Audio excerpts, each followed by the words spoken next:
Hello guys, welcome to my YouTube channel. In this video, we're looking at how to get powerful output from your Valeton GP-100 for live situations. Now, a friend of mine reached out to me concerning the fact that he went on stage and a supporting guitarist who had a headrush core had significant output more than him, and he had opened everything on his Valeton GP-200 all the way to 100, but wasn't still cutting through the mix. So this is what I do, and I'm going to show you how to apply some changes to your board that would help you get significant output for live situations. I have removed all the things that I apply on my board, and I'm going to play it as it is right now. Then I'll apply the changes and then we compare. Now, before we do that, I started a Facebook page for this particular channel. Wow. And it's named Tone Signal Audio. You can consider following us to help us grow our audience. And this particular preset that we are going to use can be found with this particular link. And I have it in the description as well. So this is how it is. So you'll find it under the Goto Rig. You can purchase to support the channel grow, and let's get started.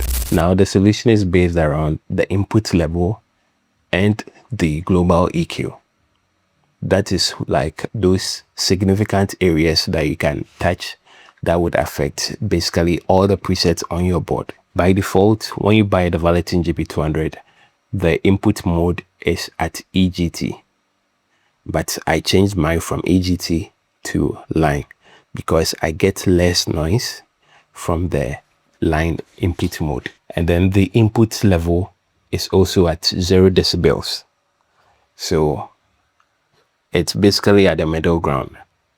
And then when you click the global EQ, by default, this level over here for the global EQ is 50. And then we have the low cut for the global EQ at 0 or off. And then we have the high cut at 20,000 or off basically. But this is what I have done on my board. I have cut my high cut all the way to 5,000. And then my low cut is at 80 Hz. That is why you see the EQ curve looking like this. So let's see how it sounds like.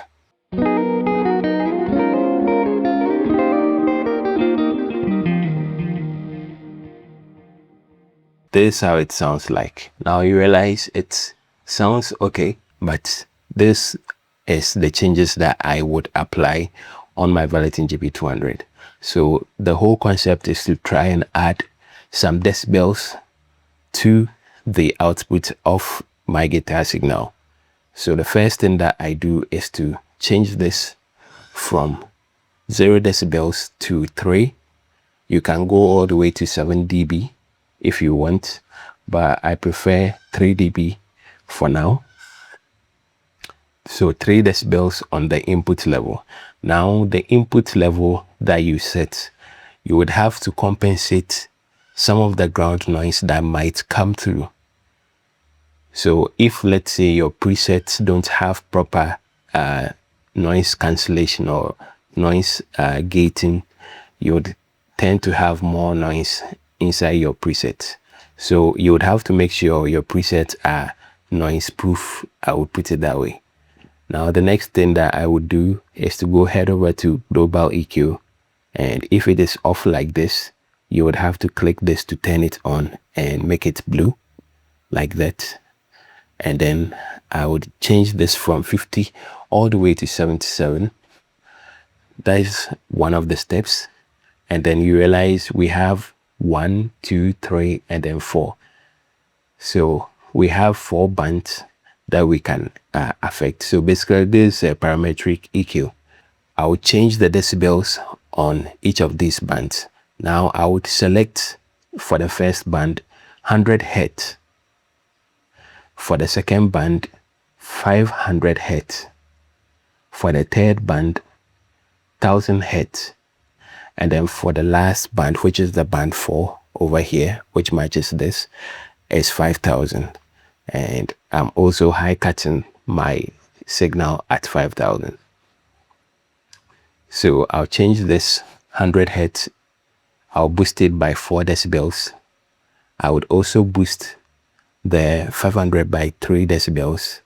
I would also boost the 100,000 hertz by 3 decibels, and also boost the 5,000 hertz by 3 decibels.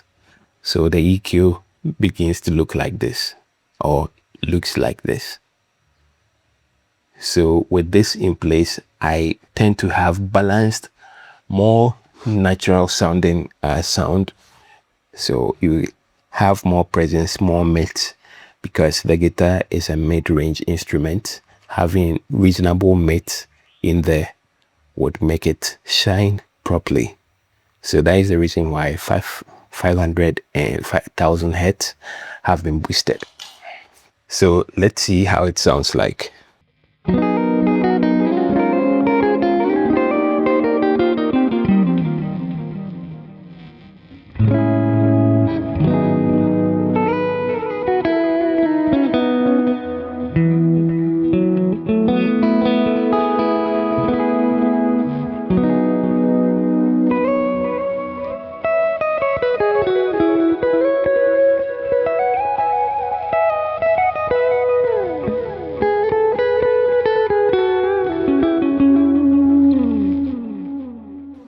So this is the change that I have applied to my Valeton GP-100, and I've used it severally in live settings, and I get balanced output everywhere I go. So try it out on your board and leave us a comment.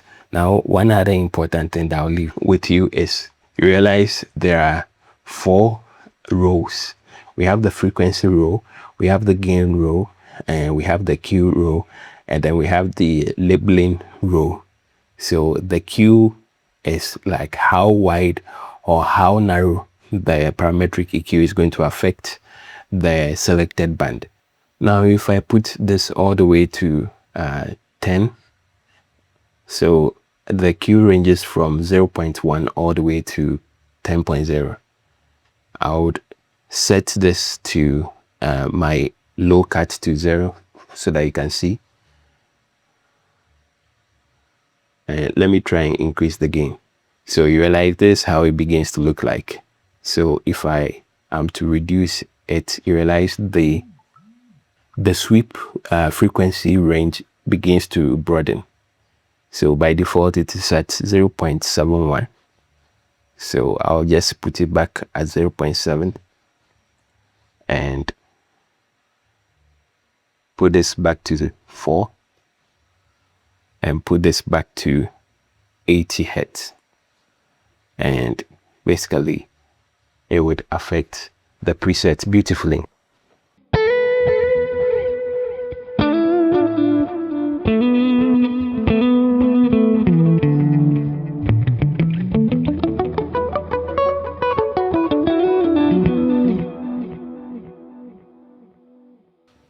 So I have different videos on the global EQ, and I have a video that I have already explained the reasons why I set this at my low cut at 80 hertz and my high cut at 5,000 hertz.